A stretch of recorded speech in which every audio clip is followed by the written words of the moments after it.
فرماتے ہیں مدینے میں ایک سارنگی رہتا تھا، سارنگی بانسری بجانے والا، اسی سے اس کی کمائی چلتی تھی، بجاتا تھا، سریلی آواز، سریلی اس سے میوزک نکلتی تھی، لوگ سنتے تھے۔ وقت گزرتا گیا، اسی کی کمائی میں چلتے رہے، لیکن ایک بات یاد رکھنا ہے نوجوانوں، وقت سب کے ساتھ ہمیشہ ویسا نہیں رہتا۔ آج جو نوجوان ہیں کل بوڑھے ہو جائیں گے۔ آج بہت سارے نوجوان یہ سمجھتے ہیں کہ مجھے کیا فرق ہے، میرے پاس طاقت ہے، قوت ہے، میرے پاس مال ہے، میں جو چاہوں کر لوں گا۔ وقت سب کے ساتھ یکساں نہیں رہتا، بہت جلدی چیزیں زائل ہو جاتی ہیں، ختم ہو جاتی ہیں۔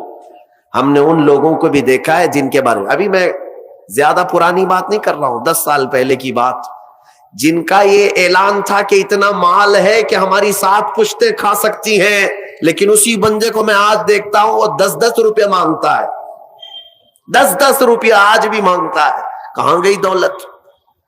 ایک حالت میں ہمیشہ انسان نہیں رہتا، بدل جایا کرتی ہیں کیفیتیں۔ وہ سارنگی جو زندگی بھر بانسری بجا بجا کر کے پیسہ کماتا تھا، 80 سال کا ہو گیا، سانس پھولنے لگی۔ اب جب سانس پھولنے لگی تو بانسری بجتی نہیں، لے ٹوٹ جاتی ہے، لوگ نہیں سنتے تھے، کہتے تھے بڑھاپے میں اس کی بانسری بجتی ہی نہیں، کیا بات اس کی باجے کو سنے۔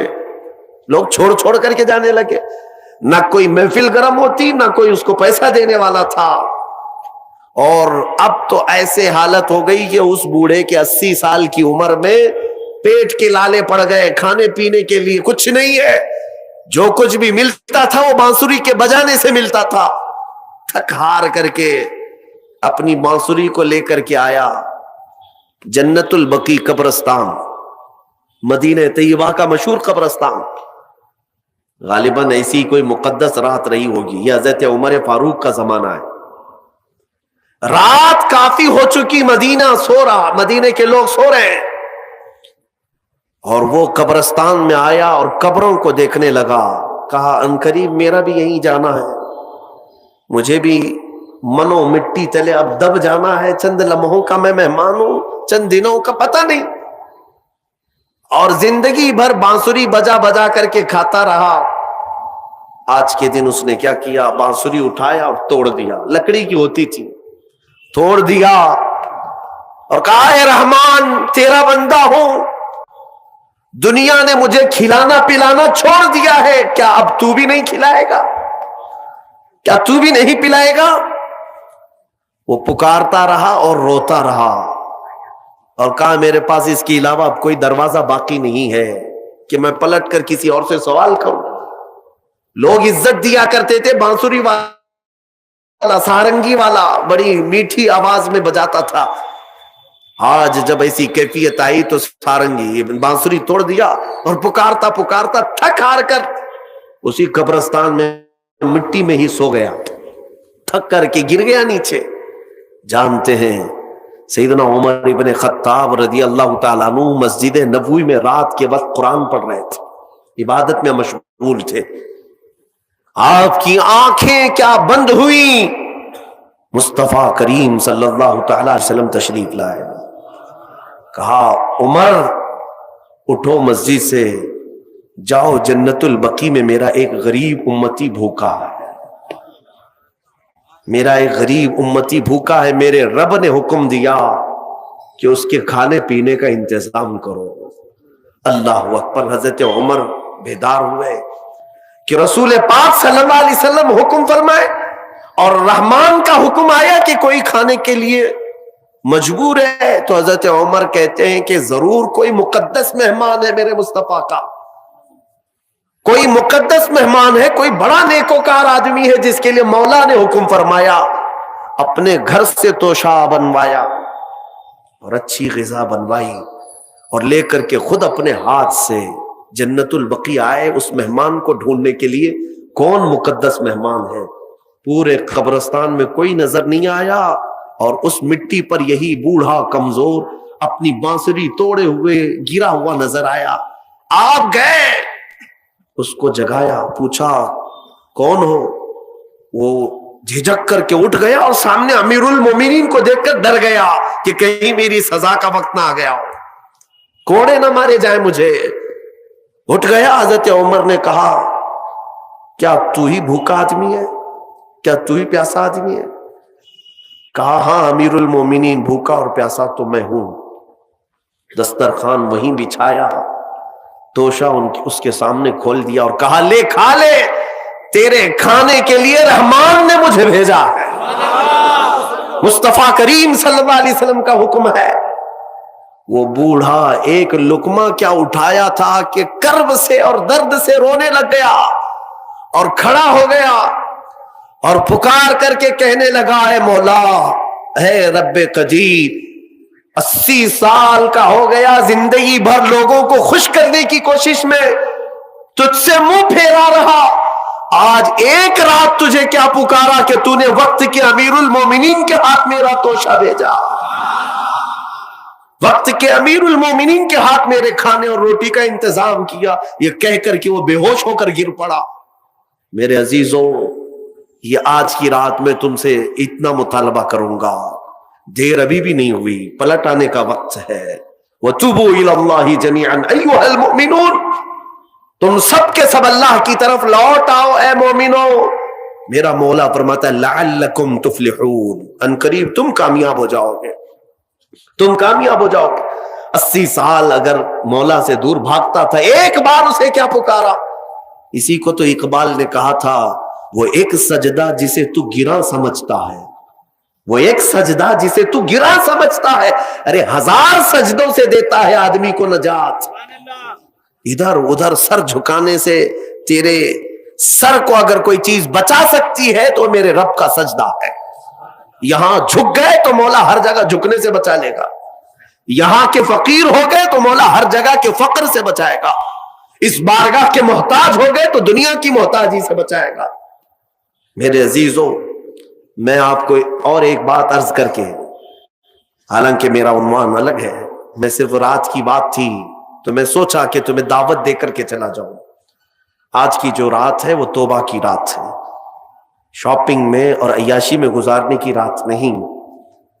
حبیب اجمی کا نام سنا ہوگا آپ نے، بغداد کے رہنے والے مشہور مالدار شخص، پیسہ بہت تھا لیکن معاملہ یہ تھا کہ سود پر پیسہ، سود کا کاروبار، لوگوں کو سود دینا، لوگوں سے سود لینا، یہ کاروبار چلتا تھا۔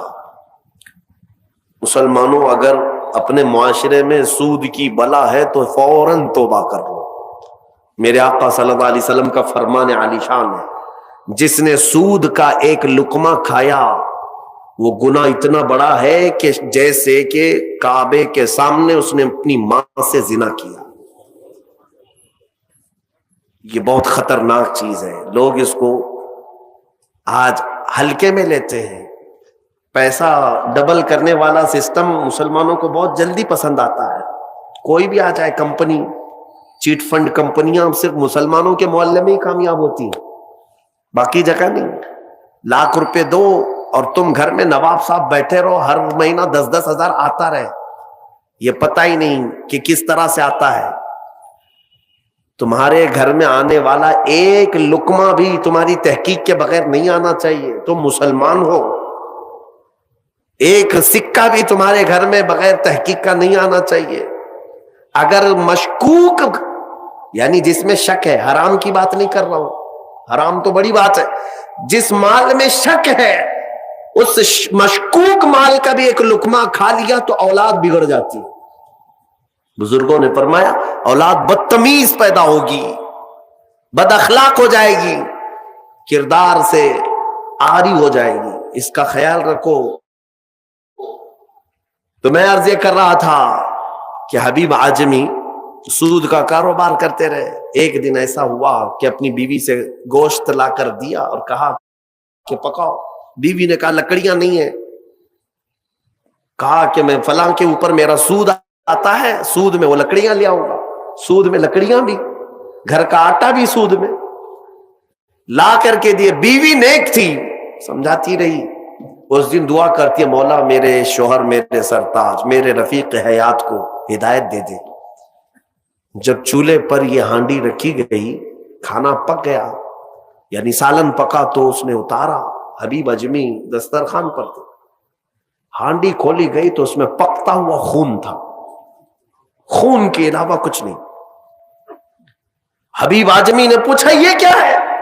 بیوی نے کہا جب لوگوں کا مال سود میں لا کر کے دو گے تو اللہ تعالیٰ تمہیں دنیا میں ہی خون کھلا رہا ہے، آخرت میں کیا عذاب ہوگا۔ بات اثر کر گئی دل پر، اور ڈر بھی گئے کہ اپنی آنکھوں سے دیکھا کہ پکتا ہوا گوشت خون بن چکا ہے، فوراً پورے جسم میں کپ کپی تاری ہو گئی، توبہ کیا، کھڑے ہو گئے، گھر سے باہر نکلے تو راستے سے جا رہے تھے، بچے جو کھیل رہے تھے، ایک بچے نے پکار کر کہا اے بچے ہٹو، یہ سود خور آ رہا ہے، اس کی چھاؤں کہیں ہم پر پڑ گئی تو ہم برے ہو جائیں گے۔ بچوں میں بھی یہ بات آ گئی تھی۔ حبیب اجمی کو آج دل پر بات لگی، میرا رب کسی کے لیے ہدایت دیتا ہے تو کچھ ذریعے بنا دیتا ہے۔ حبیب اجمی اب رونے لگ گئے کہ میں اس قدر خستہ ہوں، اس قدر بدنام ہوں کہ بچے میری چھاؤں سے بھاگ رہے ہیں۔ اب سوچا کہ اب میں سود نہیں لوں گا اور نہ ہی اس کاروبار میں، سب کو چھوڑ دیا۔ لیکن اب مسئلہ یہ تھا کہ بچپن شروع سے کوئی کام کرنے کی عادت نہیں تھی، پیسہ دینا ہے، مارکیٹ میں گھما کر کے بڑا کر کے لانا ہے، کام کرنے کی عادت نہیں تھی، فن نہیں تھا، ہنر معلوم نہیں تھا، اب کمائیں تو کیسے کمائیں۔ سوچا کہ اب اس چیز کو چھوڑ دیا ہوں، تو بیوی سے آ کر کے کہا میری رفیق حیات، میں نے توبہ کر لیا ہے، میں نے توبہ کر لیا، آج کے بعد سے یہ سود کی طرف میں ہاتھ بھی نہیں بڑھاؤں گا۔ بیوی سجدہ شکر ادا کرتی اور کہتی ہے میرے رفیق، اے میرے زندگی کے ساتھی، اب فکر مت کرنا، میں تم سے کسی چیز کا مطالبہ نہیں کروں گی، آدھی روٹی بھی لاؤ میں صبر کروں گی، آدھی روٹی بھی آئی تو میں صبر کروں گی، اس لیے کہ آپ حلال رزق کی طرف جا رہے ہیں۔ کاش ہماری عورتیں ایسی ہوں جو اپنے شوہر کو سیدھے راستے پر لانے کا سبب بن سکے، ورنہ بہت ساری عورتوں کے مطالبات کی وجہ سے مرد حرام کاریوں میں پڑ گئے۔ تنخواہ تھوڑی سی ہے، عورت کے مطالبے زیادہ ہیں، اس کے مطالبے پورے کر نہیں پا رہا ہے تو حرام کاریوں میں مصروف۔ بہت سارے مردوں کے بگڑنے کی وجہ ان کی عورتیں بنی ہیں، اور جب پورا نہیں کر پاتے اور پیسہ بھی نہیں مل پاتا تو پھر نشے کی عادت لگ جاتی ہے، ٹینشن سے مکتی چاہیے، جو روز عورت مجھے گھر پہ جاتی پریشان کرتی ہے۔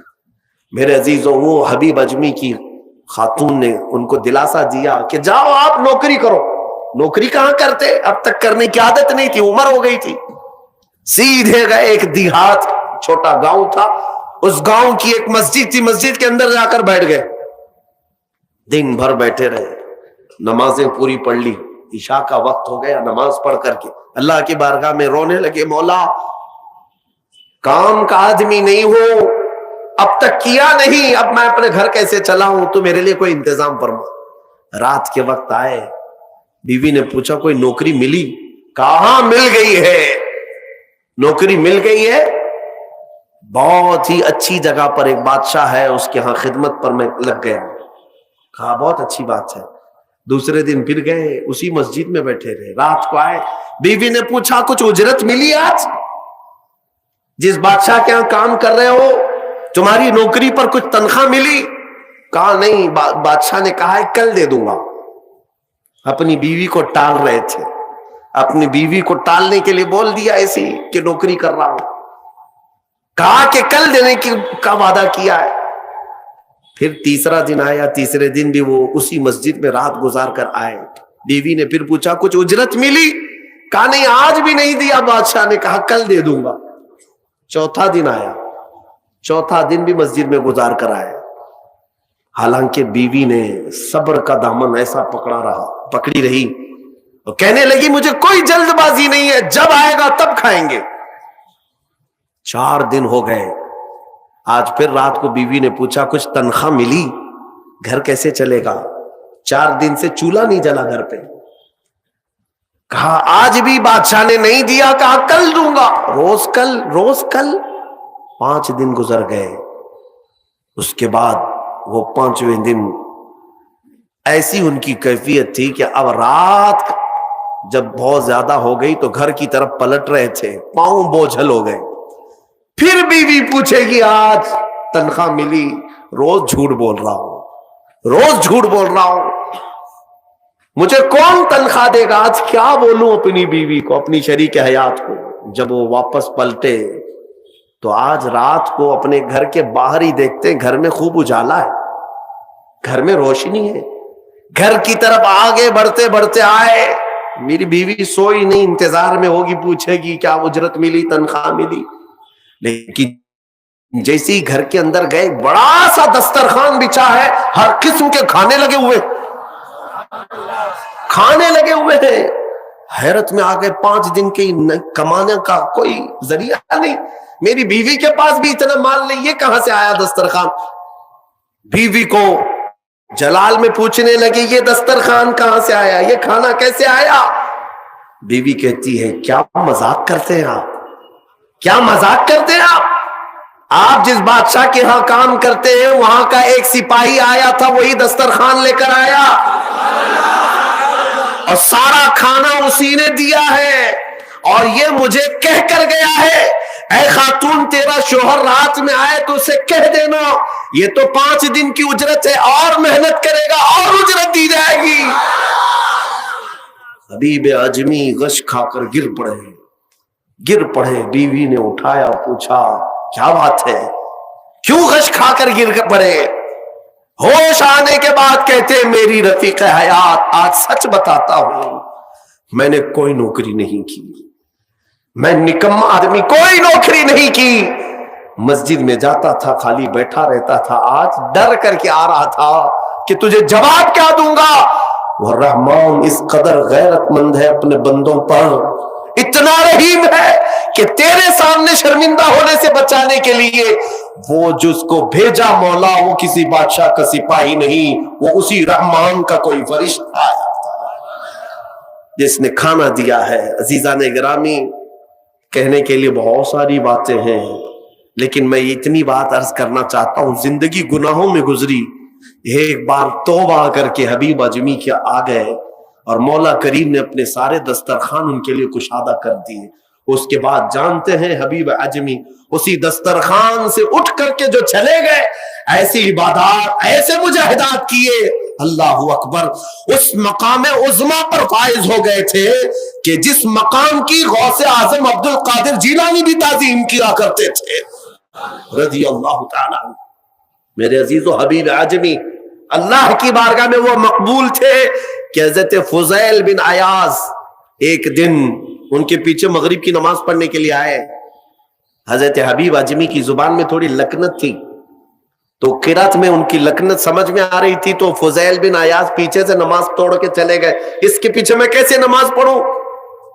فضیل بن عیاض بہت پائے کے ولی ہیں، کہتے ہیں میں گیا تو 3 دن تک میری عبادت کا ذوق ختم ہو، لطف ہی ختم ہو گیا، میں بارگاہ مولا میں رونے لگا کہ مولا مجھ سے کیا خطا ہوئی۔ رات کے وقت مجھے غیب سے ندائی کہ فضیل تو نے میرے محبوب حبیب کی صرف زبان دیکھا، اس کے دل کی پاکی کو نہیں دیکھا۔ وہ اللہ کی بارگاہ کا مقبول ہے، جب چھوڑ دیتا ہے پچھلی چیزیں وہ رحمان اتنا محبوب بناتا ہے، اتنا محبوب۔ میں نے ابھی ایک چیز پڑھی تھی، بغداد میں ایک شخص تھا، بڑے پیسے والا تھا، بہت پیسے والا تھا، اور ہر گناہ عادت تھی اس کی۔ پیسے والوں کی اکثر یہ چونچلے ہوتے ہیں کہ وہ سوچتے ہیں کہ عیاشی میں کہاں میں پیسے لگاؤں۔ شراب پیتا تھا، خوب عیش، جوا میں پیسے لگتے تھے، روز نئی عورتوں کے ساتھ اس کی صحبتیں، یہ اس کا مزاج تھا تو مسلمان، پیسہ زیادہ ہونے کی وجہ سے ایک غلط سنگت میں غلط عادتوں کا مالک۔ اس شخص کی عادت یہ تھی کہ روز ایک نیا گناہ کرتا تھا اور ڈائری بنایا ہوا تھا، اس میں سب لکھ بھی دیا کرتا تھا، آج میں نے اتنے پیسے کا جوا کھیلا، آج میں یہ فلاں شراب پی ہے، آج میں نے ان لڑکیوں سے زنا کیا ہے، آج میں فلاں جگہ یہ کیا، سب جو کرتوت ہوتے تھے سب ڈائری میں لکھتا تھا، اتنی بڑی ڈائری بھی بن گئی۔ ایک دن ایسا ہوا کہ گزر رہا تھا بازار سے، ایک خاتون کو دیکھا جو حسین تھی اور مجبور نظر آ رہی تھی، اس کے پاس گیا، کہا کیا چیز ہے؟ اس نے کہا مجھے مال کی ضرورت ہے. اس نے کہا چل میرے گھر, میری خواہش پوری کر, میں تجھے جتنا چاہیے وہ دے دیتا ہوں. وہ عورت چلی آئی ساتھ میں. وہ عورت آ گئی.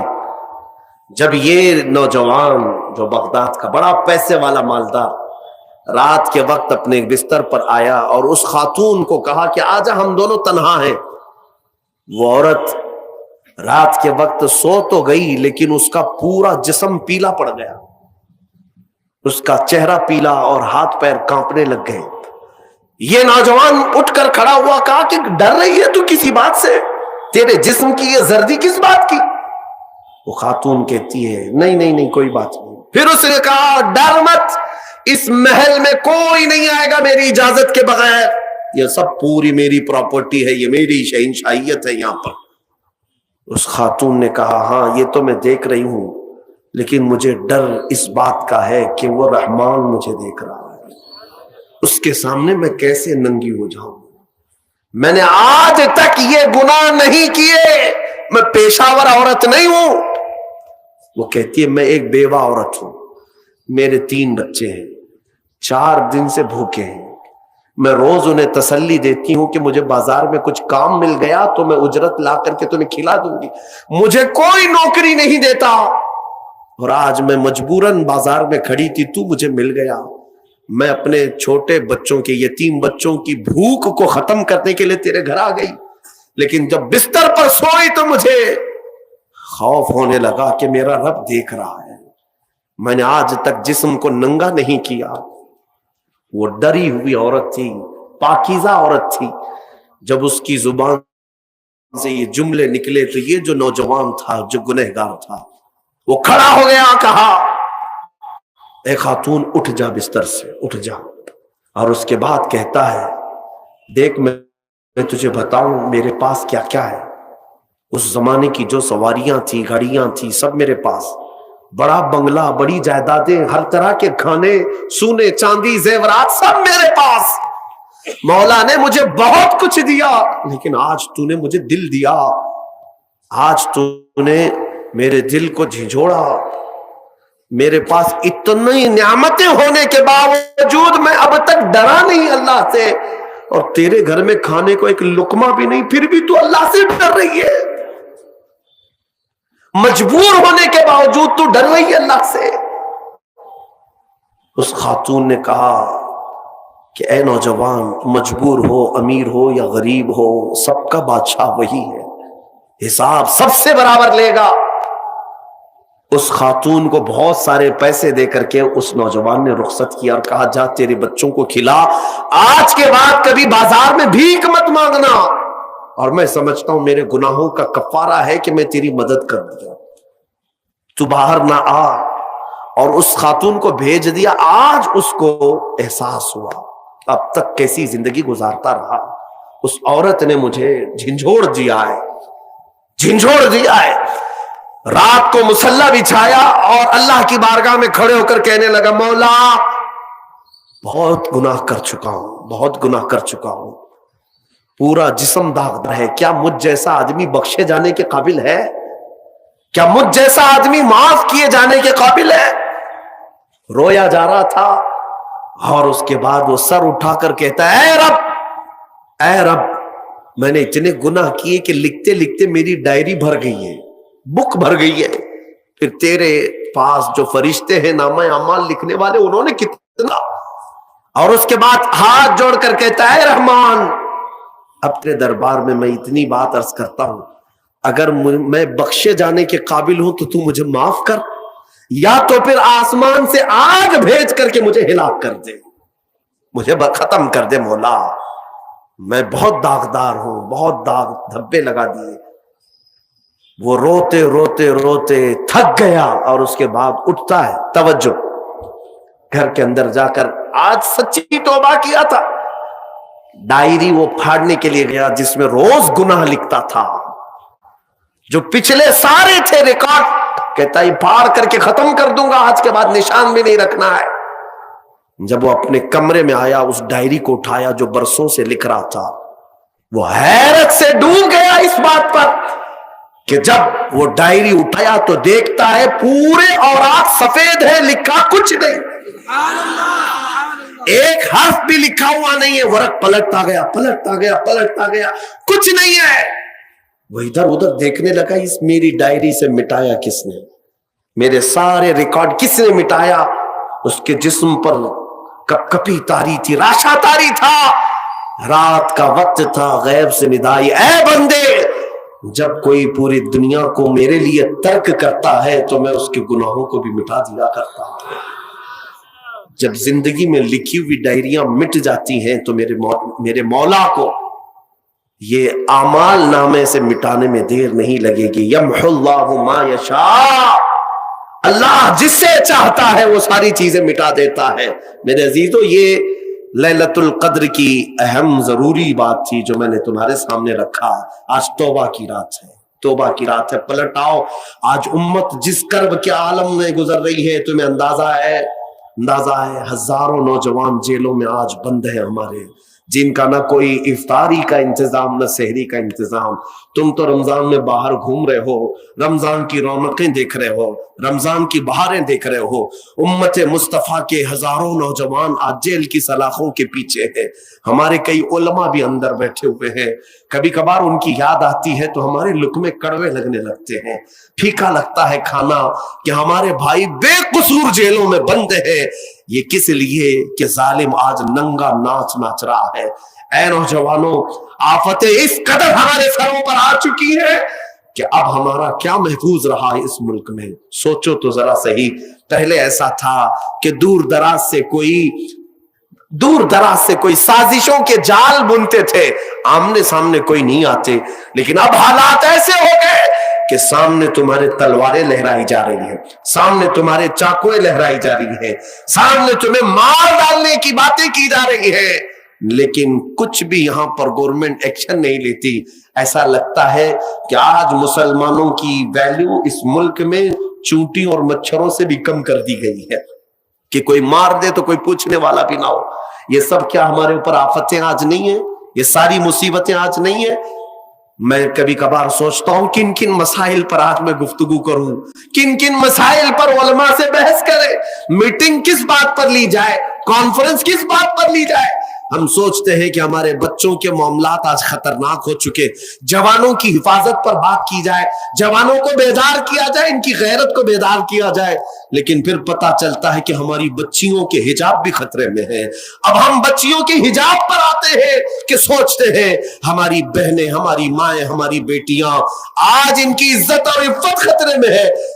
ہم ان کی بات کرنے ہی لگتے ہیں کہ اللہ رب العزت کی طرف پکار والی اذانیں بھی خطرے میں لگتی ہیں۔ اذانوں کے بھی ہزاروں دشمن ہیں، ایک نہیں ہزاروں۔ اذان کو تنقید کا نشانہ، اذانوں کے بارے میں بات کی جائے، مدارس اسلامیہ خطرے میں ہے، مدارس پر بات کی جائے، ان مولویوں کی داڑیاں ٹوپیاں خطرے میں ہے۔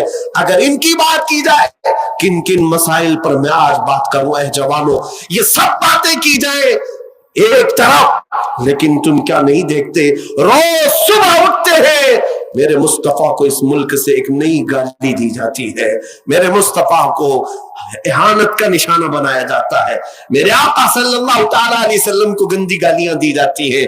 ہم کروڑوں کی تعداد میں آج آزمائش کے شکار ہیں، آج ہم ایسی آزمائش میں مبتلا ہے، لیکن مجھے درد اس بات کا ہوتا ہے کہ پھر جس کے گھر پر اتنی مصیبتیں اتری ہو، اس گھر کا بچہ رات بھر پب جی کھیلنے میں مصروف ہے، اس گھر کا بچہ جس کی ماں کی عزتیں بازار میں لوٹی جا رہی ہے، یہ نوجوان آج نکڑ پر بیٹھ کر کے عیاشی میں مصروف ہے، اور تمہارے گھروں سے دھواں اٹھ رہا ہے، اور تم کہہ رہے ہو ابھی ساون کا بادل آیا ہے۔ تم سمجھ رہے ہو کہ ساون ہے؟ ہمارے گھر آج پھونک دیے جانے والے ہیں، بچوں کی زندگیاں خطرے میں، بچیوں کا حجاب خطرے میں، ہماری ماؤں کی چادریں خطرے میں، ہماری مسجدوں سے برسوں سے گونجنے والی اذانیں آج خطرے میں۔ بلکہ کبھی کبھار ہم راستے سے گزرتے ہیں، میں حسرت سے ان میناروں کو دیکھتا ہوں جو مسجدوں کے ہیں، وہ مینار پکار رہے ہیں اے جوان آجا، اگر تو آج نہیں آیا تو کل انہیں بھی گرا دیا جائے گا, انہیں بھی زمین بوس کر دیا جائے گا. کیا تم نہیں دیکھتے ان اونچے اونچے میناروں پر جو عظمت اسلام بلند کر رہے ہیں, یہ مسجدوں کے مینارے شو کے لیے نہیں لگائے جاتے, اسلام کی شان و شوکت بلند کر رہے ہوتے ہیں. لیکن ان میناروں پر آج جس طرح کے بھگوے جھنڈے لہرا کر تمہاری غیرت کو جھنجھوڑا جا رہا ہے, اے نوجوانوں, کیا یہ سونے کا وقت ہے؟ کیا یہ عیاشی کا وقت ہے؟ کیا یہ عورتوں کے حسن میں دام فریب میں پھنسنے کا وقت ہے؟ کیا یہ پورے موبائل انٹرنیٹ پر اپنی جوانی کو برباد کرنے کا وقت ہے؟ نہیں ہے نوجوانوں, تمہیں جواب دینا ہوگا. میرے مصطفیٰ کریم کی غیرت مند امت ہو تم. کل قیامت کے دن اگر تم سے پکڑ کر وہ بچیاں پوچھے کہ ہمارے حجاب چھینے جا رہے تھے, ہمارے دوپٹے خطرے میں تھے, اے جوان تجھے اللہ نے طاقت دی تھی, تجھے جوانی دی تھی, کیا تو اپنی بہن کی عزت کے لیے آواز تک نہیں اٹھا سکتا تھا؟ اس وقت تمہارے پاس جواب کیا ہوگا؟ اے غیرت مند جوانوں, اٹھو, نہیں تیرا نشیمن قصر سلطانی کے گنبد پر, تو شاہین ہے بسیرا کر پہاڑوں کی چٹانوں میں. اقبال نے بہت پہلے کہا تھا, نہ سنبھلو گے تو مٹ جاؤ گے ہندی مسلمانوں, تمہاری داستان تک نہ ہوگی داستانوں میں. آج پلٹ آنے کا دن ہے, آج واپس آنے کا دن ہے. آؤ اللہ رب العزت کی بارگاہ میں اپنے نبی کو گواہ بنا کر کے کہو, بہت جی لیا ان عیاشیوں میں, بہت جی لیا ان رنگینوں میں, بہت جی لیا ان رانائیوں میں. اب وقت ہے میرے مصطفیٰ کے رخ جمال جہاں آرا کو دیکھنے کا وقت ہے. اے جوانوں, آؤ, پلٹ آؤ, ابھی بھی وقت تمہارے پاس ہے, ابھی بھی وقت تمہارے پاس ہے. میں تمہیں صحابہ کی چند باتیں جو تحفظ ناموس رسالت کا جذبہ بیدار کرتی ہیں, دو چند باتیں عرض کر کے اپنی گفتگو کو تمہارے پاس لاتا ہوں. تم آج بجلیاں گرے, ابر چھا جائے, آسمان سے طوفان برس پڑے, تو بھی تمہارے کان نہیں اٹھتے. صحابہ کا حال تو ایسا تھا. صحابہ کا حال, حضرت سعد بن معاذ, حضرت سعد بن معاذ مدینے کے صحابی ہیں, بہت پہلے ایمان لائے تھے, ابھی حضور ہجرت بھی نہیں کیے تھے. مدینے سے مکہ آ کر میرے آقا کے ہاتھ پر ہاتھ دے کر بیعت بھی کیے تھے اور ایمان بھی لائے تھے. مدینے چلے گئے واپس, لوگوں میں ایمان کی دولت بانٹ رہے تھے, اسلام پھیلا رہے تھے. لیکن وہ وقت بھی آیا جب مکہ کے ظالموں نے میرے آقا صلی اللہ علیہ وسلم کا سوشل بائیکاٹ کیا تھا. ایسا بائیکاٹ کیا تھا کہ حضور پاک کے پورے خاندان کو شعب ابی طالب, ایک گھاٹی ہے, پہاڑیوں کے بیچ میں رہنا پڑا. کتنے دن؟ 2-3 دن نہیں, میرے مصطفیٰ نے 3 سال گزارے. 3 سال مکہ والوں نے ایسا بائیکاٹ کیا تھا کہ کوئی ان سے ملنے نہیں آتا, کوئی خرید و فروخت نہیں, کوئی سامان نہیں دیتا, مسافت تک نہیں کرتا, سلام بھی نہیں کرتا, کوئی ملاقات نہیں. ان ایام میں میرے آقا صلی اللہ تعالی علیہ وسلم پر ایسے دن آئے کہ آپ نے درختوں کے پتے کھائے, کئی دن تک پتوں پر گزارا کیا, اور سوکھے چمڑے کو پانی میں ابال کر کے کھایا کرتے تھے. سوکھا چمڑا, اس کے علاوہ کچھ میسر نہیں. مکہ والوں نے اتنی اذیتیں دی ہیں میرے مصطفیٰ, لیکن میں آپ کو کیا کہہ رہا ہوں سنو. وہ رحمت للعالمین تھے, ہر چیز کے تحمل رکھتے تھے. سعد بن معاذ کی بات میں کر رہا ہوں, مدینے میں رہتے تھے. مدینہ خوشحال تھا, کھجوروں کے باغات کے جھنڈ ہیں, وہاں کبھی بھوک اور پیاس نہیں آتی. مدینے میں خوشحال تھے. سعد بن معاذ اچانک مدینے میں رہ کر کے چمڑے لائے اور ابال کر کھانے لگے. جن کے گھر میں خوب دولت کا ذخیرہ ہے وہ چمڑے کھانے لگے, اور کھجوروں کی بجائے پتے توڑ کر کھانے لگے اور روتے رہتے تھے. مدینے والے آ کر پوچھتے, سعد یہ تمہارا کیا حال ہے, چمڑے کھا رہے ہو؟ کہتے کہ میری غیرت گوارا نہیں کرتی کہ میرے مصطفیٰ مکہ میں پتے کھا رہے ہو اور میں کھجورے کھاؤں. میں مدینے میں رہ کر کے نرم غذائیں کھاؤں. سنا ہے مکہ والوں نے میرے آقا کا بائیکاٹ کیا ہے اور کھانا تک پہنچنے نہیں دیتے. اس لیے جب تک میرے مصطفیٰ کریم صلی اللہ علیہ وسلم ان پتوں پر گزارا فرما رہے ہیں, میں بھی کوئی نرم غذا نہیں کھاؤں گا. وہ 400 کلومیٹر دور رہ کر کے بھی نبی آخر الزمان صلی اللہ علیہ وسلم کی محبت میں دنیا کی لذتیں چھوڑ دی. میں تم سے پوچھنا چاہتا ہوں اے نوجوانوں, آج میرے مصطفیٰ کریم صلی اللہ علیہ وسلم کو اتنی اذیت دی جا رہی ہے. کیا تم نے اپنی عیش میں کبھی کوئی کمی کی؟ کیا اپنی زندگی کے شب و روز کو بدلا؟ وہ مصطفیٰ کریم صلی اللہ تعالی علیہ وسلم کو جس طرح سے آج پوری دنیا ٹارگٹ بنا رہی، نشانہ بنا رہی ہے، کبھی کبھار مجھے اس قدر کوفت ہوتی ہے دل پر کہ میرے ماں باپ کو، ہمارے ماں باپ کو کسی نے اتنی گالیاں نہیں دی، اور ہمارے کان ہیں کہ میرے مصطفیٰ کریم کے متعلق کیا کیا سن رہے ہیں. آج ہزاروں پوسٹیں کی جاتی ہیں.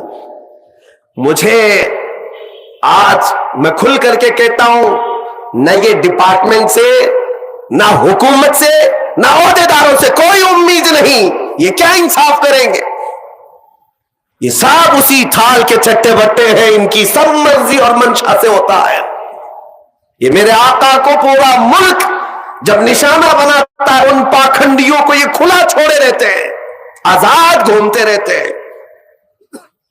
سب اسی تھال کے چٹے بٹے. میں ان سے کوئی ایک پیسے کی امید نہیں رکھ رہا ہوں. کون سی عدالتیں آج، کون سے کورٹ، کون سے کچہری، کون سے ڈپارٹمنٹ، کون سی حکومتیں آج انصاف کر رہی؟ سب ایک طرفہ کیا جا رہا ہے میرے عزیزوں، ون سائڈ. اب جو آس ہے اس امت کو میں یہی کہنا چاہوں گا، اب تم لوگوں کے ان دیے ہوئے لالی پاپ کے انتظار میں مت رہو جو کھلونا دے کر تمہیں سلا دیا کرتے ہیں. سیاسی نیتا بڑے بڑے بھاشن کر کے تمہیں بزدل بنا کر چلے جاتے ہیں. کچھ نہیں ہونا ہے، سب ہو جائے گا.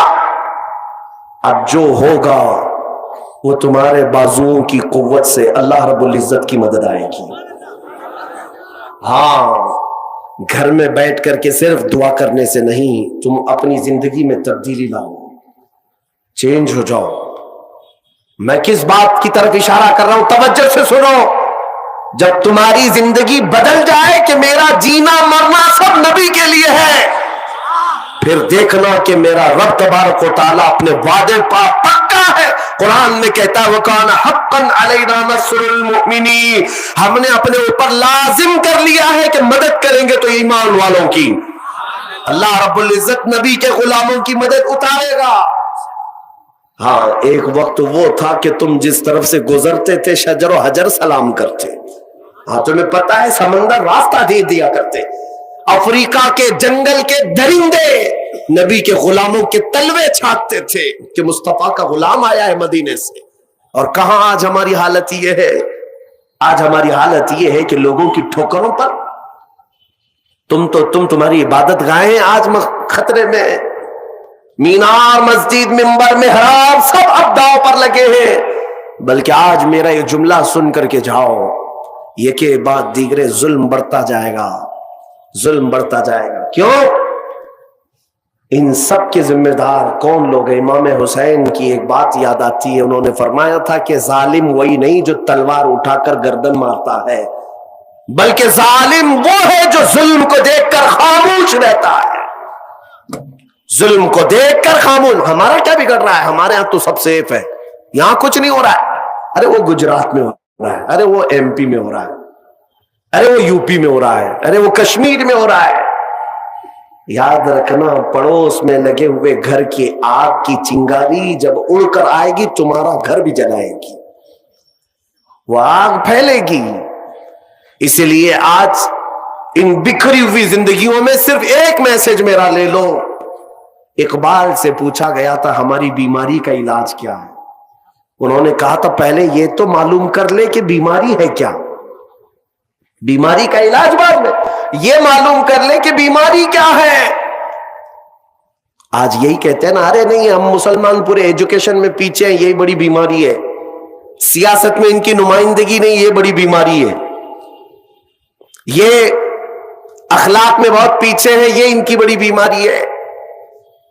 ان کی قیادت نہیں ہے، یہ بڑی بیماری. بیماریاں تو لوگ الگ الگ اپنے اپنے حساب سے بتا رہے ہیں، لیکن اقبال کہتا ہے سبب کچھ اور ہے جسے تو خود سمجھتا ہے. ہاں، کچھ لوگوں کی عادت ہے کہ کینسر ہوا ہے لیکن کہتے نہیں گیس کی بیماری ہے. چھپا رہے ہو تم کینسر کو. کینسر ہوا ہے کب تک چھپاؤ گے؟ گیس کی بیماری ہے. ایسیڈیٹی ہوئی اور کچھ نہیں. تو چورن کھانے سے کہاں کینسر جانے والا ہے؟ تم صرف اور صرف تسلی کے لیے کہہ رہے ہو کہ گیس کی بیماری ایسیڈیٹی ہے. حقیقت میں پہنچو. اقبال کہتا ہے سبب کچھ اور ہے جسے تو خود سمجھتا ہے. زوال بندہ مومن کا بے زری سے نہیں. مومن جو زوال پذیر ہے آج، پیسے نہ ہونے کی وجہ سے نہیں، اقتدار نہ ہونے کی وجہ سے نہیں، ایجوکیشن نہ ہونے کی وجہ سے نہیں. تمہارا زوال کا سبب کچھ اور ہے. وہ کیا ہے؟ اقبال کہتا ہے طریق مصطفیٰ کو چھوڑنا ہے وجہ بربادی. اسی سے قوم دنیا میں ہوئی ہے بے اقتدار اپنی. اب علاج کیا ہے؟ علاج کیا ہے؟ اقبال کہتا ہے علاج صرف اتنا ہے کہ محمد سے وفا تو نے، کی محمد سے وفا تو نے تو ہم تیرے ہیں. یہ جہاں چیز ہے کیا لوح و قلم تیرے ہیں.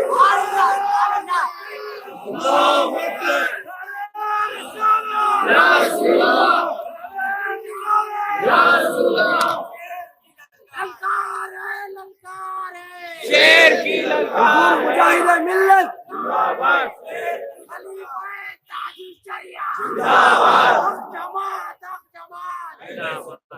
میرے عزیزوں، یہی ایک مین پوائنٹ ہے جس پر واپس آنا ہے. نوجوانوں سے آج میں کہوں گا آج کے بعد رات کو اب گھر جاؤ گے یہ طے کر لینا دنیا کے لیے بہت جیا ہے، اب مدینے کے والے کے لیے جینے کا وقت آ گیا ہے.